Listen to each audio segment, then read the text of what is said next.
Thank you very much, Marjorie Cohn, for giving me a moment of your time here. We are in San Diego at the U.S. Campaign and Occupation.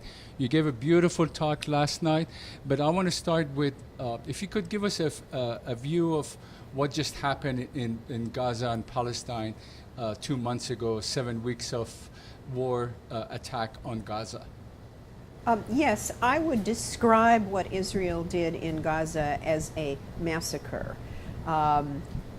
This coincided with Hamas and the Palestinian Authority forming a unity government after Netanyahu had always said we can't negotiate with the Palestinians because they don't speak with a unified voice. And yet when they did unify, he was very threatened by it, so much so that he used the pretext of the killing of the 4 Israeli teenagers, the horrible killing of the 4 Israeli teenagers, which had not even been attributed to Hamas at that point, as a pretext to go in and just kill and wound and level the infrastructure of the Palestinians. Over 2,000 Palestinians were killed. Some 10,000 plus Palestinians were wounded. The infrastructure was devastated. There's almost no drinking water, and it was you can only be described as a massacre. And yet Israel justified it in self-defense because the Palestinians were throwing some rockets into Israel. Some Israelis were killed. And more were not killed because of this dome missile defense that they had, which the United States provided them with. And so the National Lawyers Guild, together with the Center for Constitutional Rights, the International Association of Democratic Lawyers, the Association of American Jurists, and the Arab Lawyers Union, joined together and wrote a letter to the prosecutor of the International Criminal Court asking her to investigate Israeli leaders and commanders for specified war crimes, genocide, and crimes against humanity under the court statute. And we gave supporting documentation, and also to asked her to investigate U.S. leaders for aiding and abetting those war crimes, genocide, and crimes against humanity by providing the means to carry them out, the military assistance. I want to bring you back to the war once again, then we'll go to your expertise, which is law and international law and human rights.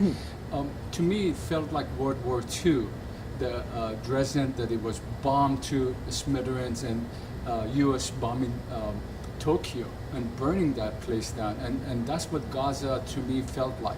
They bombed purposefully the buildings, the facilities, the water treatment plants, the UN buildings. Is that really what the wars are all about?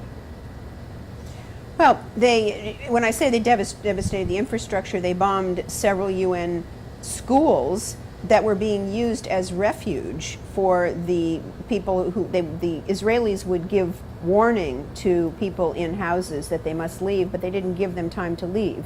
And when they did have time to leave, when the people did have time to leave, they went to what were supposed to be protected UN refuge centers in several UN schools, and yet those were bombed as well.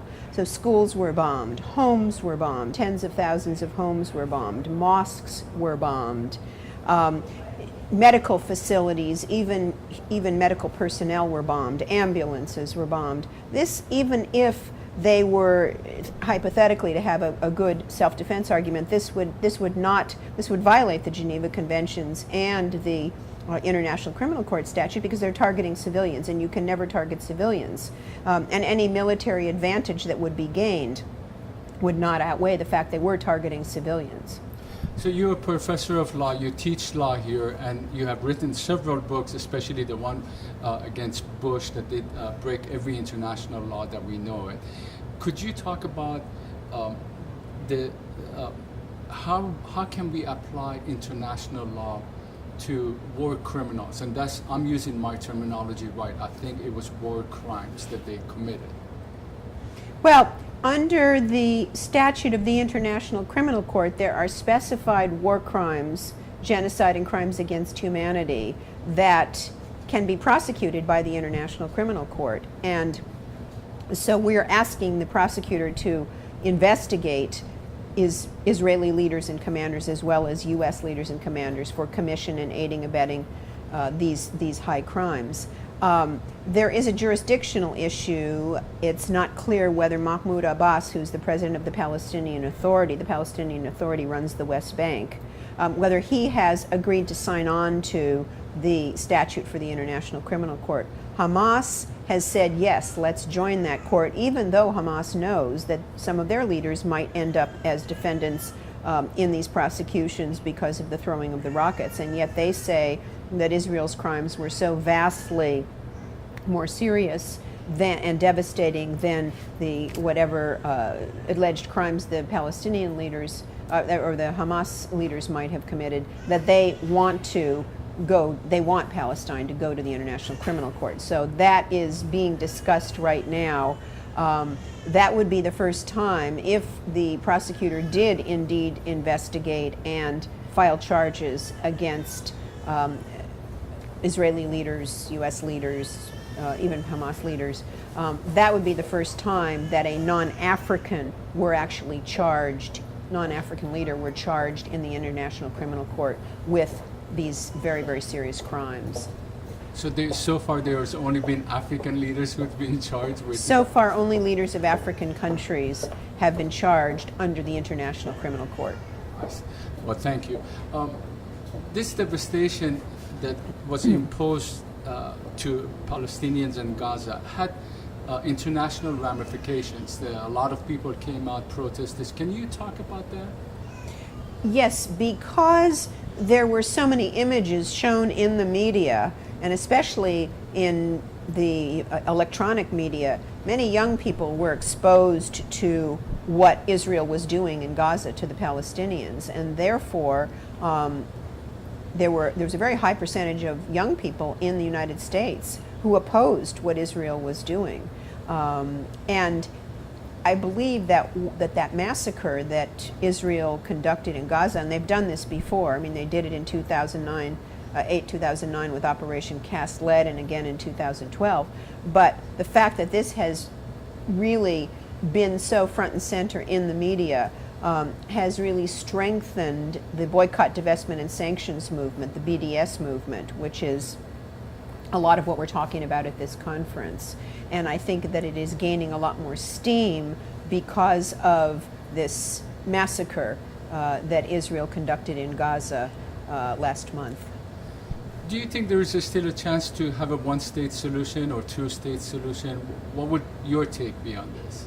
I think Netanyahu is opposed to any solution other than continuing the system the way it is. He has said he's in favor of a two-state solution, and yet everything he's doing is undermining that, including making it impossible for this unity government to really negotiate with Israel over peace. So I don't see a two-state solution. The one-state solution would be one person, one vote, that Israelis and Palestinians would all have one vote. And since there are more Palestinians, that would mean that Israel would not disappear, but would not retain its character as an exclusively Jewish state. That's the one-state solution. I don't know how realistic that is when Israel has one of the largest militaries in the world, including nuclear weapons, and is backed up and funded by the United States, the most powerful military in the world. So I think that the nonviolent solution of boycott, divestment, and sanctions is the most promising to put pressure on Israel economically. And Netanyahu is very threatened by the BDS movement. When he was in New York talking to AIPAC, which is the very strong Israel lobby, I think it was last March, the two main threats that he cited, two main threats to Israel, were number one, Iran, even though the UN has said there's no evidence that it's developing a nuclear program, and BDS, and he mentioned BDS many, many times. So Israel is very, very threatened by BDS. So I myself have joined some of these protests. I've participated in it. When it comes to laws, we sort of like don't know what's going on with laws, especially on international level. What would be your recommendation? Because there are legal issues, and I'm not an expert on legal issues, and you are. And most of people who come and protest, they're not looking at from the law and international law angle to what's going on. So how can we grab this idea and run with it? How can we use the laws in our possession to further the cause to bring the war crimes and Israelis for justice? Well, I think first of all, people have to educate themselves about what the situation is and what laws are being broken. I've written a fair amount about this. People can go to my website, marjoriecohn.com, and see some of my articles. And then it's a question of joining organizations that are working for peace, such as the U.S. campaign to end the Israeli occupation. Jewish people could join Jewish Voice for Peace, which is a very progressive organization working to end the occupation.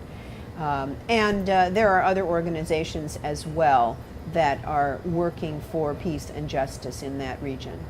Thank you very much. Anything you would like to add? Yes, I just wanted to mention that my new book, Drones and Targeted Killing, Legal, Moral, and Geopolitical Issues, is going to be published next month, and it's a series of essays about the U.S. drone policy, which Obama has continued and even expanded. It also has a chapter written by an Israeli who was a lawyer who handled one of the targeted killing cases in the Israeli Supreme Court. But it talks about legal, moral, philosophical, sociological, historical issues surrounding drones and targeted killing, which is only going to increasingly become an issue for us, unfortunately. So I assume you're going to be giving talks on the topic of your book, either statewide or nationally. So would that be on your website as well? If you go on a book Probably tour? so eventually, yes. Yeah. So give us your website once again. It's marjoriecohn.com. Thank you very much, Marjorie. Thank you, Mansoor. Thank you. Bye-bye.